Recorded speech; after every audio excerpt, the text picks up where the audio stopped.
Brother Dan, Divine, the Healer, isang instrumento dito ng Panginoon.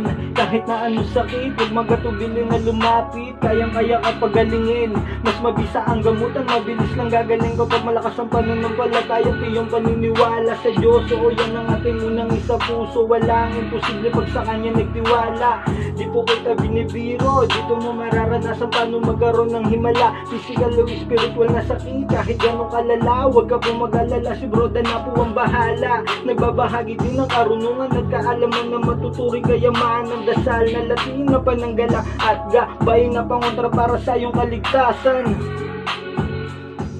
Lahat mga kapatid, narito pong muli ang inyong likod, Brother Dan, upang magbahagi sa inyo ng munting kalaman patungkol sa orasyon ni Haring Kamatayan upang magwagi kung hangad mo ang nasa kapwa-tao ay magwagi. Narito pong orasyon.